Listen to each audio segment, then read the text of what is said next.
Selamat pagi. Yang saya hormati para pejabat struktural Lapas Jember dan seluruh warga binaan Lapas Jember.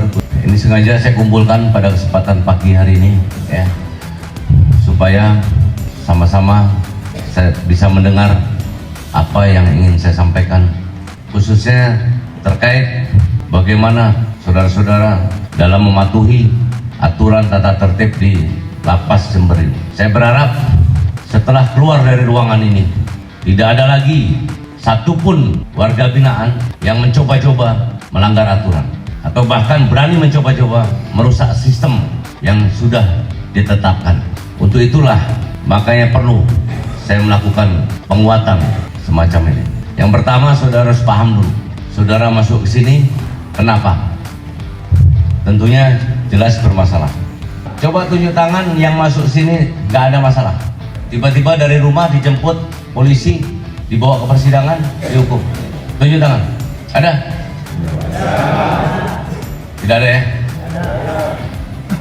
Dan saya yakin terlepas daripada itu, saudara dinyatakan bersalah oleh majelis hakim. Tapi saya yakin tidak ada satupun manusia yang mau dicap dirinya sebagai penjahat. Betul?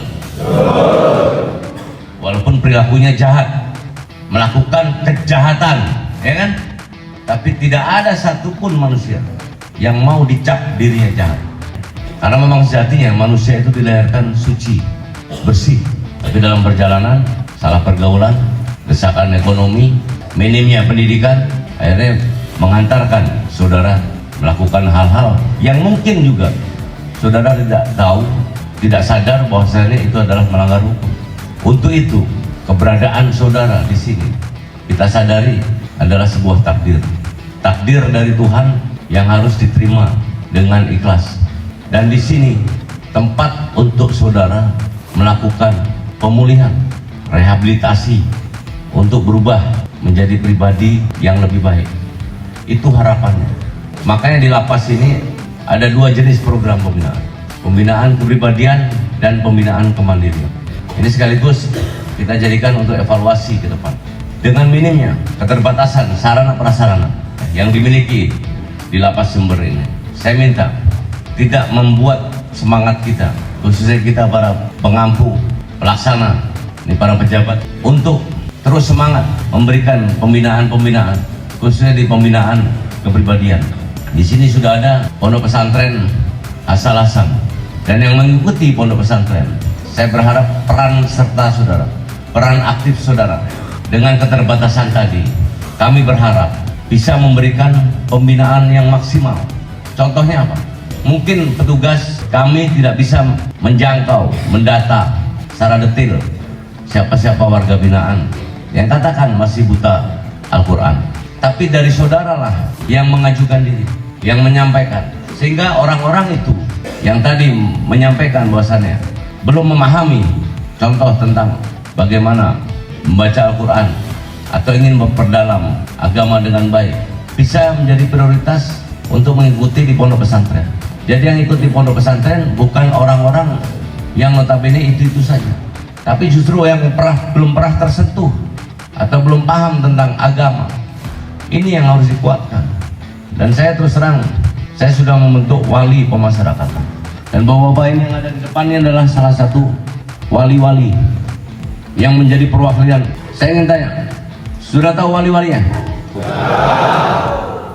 Kenapa saya penting sekali menyampaikan jalannya pembinaan ini akan berdampak terhadap adanya perubahan perilaku. Karena sejatinya dimanapun pengalaman tugas saya, selama orang itu banyak menganggur, selama itu juga pasti banyak niat jahat. Jadi bagaimana saudara sekarang ini berupaya supaya jangan sampai berpikiran kosong. Dan saya yakin dari ratusan orang ini banyak yang sudah menunjukkan keinginan untuk berubah ke arah yang lebih baik. Tapi harus diakui masih ada segelintir manusia yang tidak mau berubah. Bahkan dengan sadar dia tidak ada niatan untuk berubah, walaupun sudah menjalani pidana di lapas. Lapas ini sekali lagi adalah tempat pembinaan. Jadi di sini betul-betul diharapkan, ya, tentunya menjadi harapan kita, harapan keluarga saudara. Setelah keluar dari lapas ini, saudara betul-betul bisa menjadi manusia yang lebih bermanfaat, menjadi kebanggaan anak istri saudara. Dan saya ingin nyatakan, di lapas ini, kalau ada orang yang memberikan informasi tentang ketidakbaikan yang terjadi di dalam kamar, itu sekali lagi adalah perbuatan mulia. Jadi jangan dianggap itu sebagai pengkhianat. Rubah mindset saudara. Ini bukan rumah saudara, ini bukan wilayah saudara. Jadi jangan pernah berpikiran bahwasannya orang yang melaporkan ketidakbaikan, ketidakbenaran itu dianggap pengkhianat. Justru itulah perbuatan yang mulia. Dan ini saya berharap saudara-saudara punya keberanian untuk menyampaikan itu.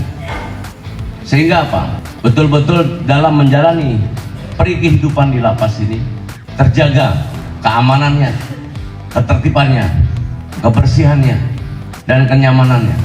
Saya berkali-kali katakan, suka tidak suka, kita sekarang ada di satu tempat. Ya inilah ibaratnya kita keluarga. Kami sebagai kepala keluarga, bayangkan saudara posisikan sebagai anggota keluarga.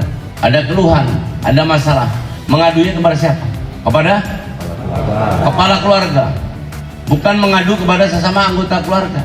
Jadi semata-mata tujuannya adalah untuk kebaikan, kemaslahatan keluarga itu. Jadi tidak ada dusta di antara keluarga itu, khususnya di lapas. Dan saya sudah buktikan ini, dan saudara sudah melihat buktinya. Saya dari awal sampai hari ini untuk tidak melakukan pembiaran terhadap adanya penyimpangan. Siapapun yang salah kita tindak, siapa yang baik kita berikan reward. Karena sekali lagi jabatan yang saya emban ini adalah sebuah amanah. Jadi saya jadi kepala ini di sini tidak serta-merta untuk memperkaya diri sendiri, tidak menggunakan kewenangan yang dimiliki untuk mencari keuntungan pribadi. Makanya saya pastikan tidak boleh di sini ada pungutan liar. Semua hak yang menjadi hak warga binaan berikan. Yang penting persyaratan terpenuhi. Tapi apa balasannya? Masih ada segelintir anggota keluarga yang mencoreng nama baik keluarganya. Itu makanya saya kumpulkan saudara, biar sekaligus mendengar apa yang menjadi komitmen saya. Dan di hadapan saudara saya ingin katakan, di lapas Jember ini tidak ada pembiaran terhadap penyimpangan, baik itu dilakukan oleh narapidana maupun dilakukan oleh petugas. Siapapun yang melanggar kita sikat. Karena sekali lagi jabatan ini adalah sebuah amanah. Untuk menggunakan sarana komunikasi kita sudah siapkan wartel. Itulah, gunakanlah sarana yang disediakan untuk komunikasi secara legal tanpa harus melanggar aturan. Jadi jangan lagi berpikiran untuk menyelundupkan handphone. Harga yang kalian beli lebih mahal. Ada yang sudah turun PB-nya, batalkan. Sebagai bukti kita tidak main-main. Dimensi waktu itu terbagi 3. Masa lalu, masa sekarang, dan masa yang akan datang. Masa lalu kita nyebutnya kenangan. Masa sekarang adalah masa kini yang sedang kita jalani saat ini. Saat inilah akan menentukan masa depan kita ke depan, ya. Bagaimana? Ditentukan dengan perilaku, dengan rencana kita saat ini. Saudara-saudara yang saat ini ada di lapas ini, lupakan masa lalu. Kejahatan yang kau pernah lakukan, pelanggaran yang pernah kau lakukan di belakang hari, di masa lampau, itu jadikan kenangan saja. Renungkan saat ini, sehingga ke depan tidak diulangi lagi. Tidak ada manusia yang sempurna. Manusia ini tempatnya salah dan lupa. Makanya kita saling mengingatkan, kita saling menasihati. Termasuk forum inilah. Forum ini menjadi forum untuk kita saling mengingatkan. Saya haramkan terima uang, saudara. Supaya apa? Supaya saya mawas diri. Supaya saya selalu ingat. Jadi sekali lagi saya berharap keluar dari ruangan ini tidak ada lagi pelanggaran-pelanggaran yang dilakukan oleh narapidana. Saya kembali mengingatkan, kita saling mengingatkan, ya, bahwasanya hidup kita ini singkatlah. Sama halnya dengan keberadaan saudara di lapas ini. Bersyukur itu, gunakan, manfaatkan hak yang dimiliki oleh saudara.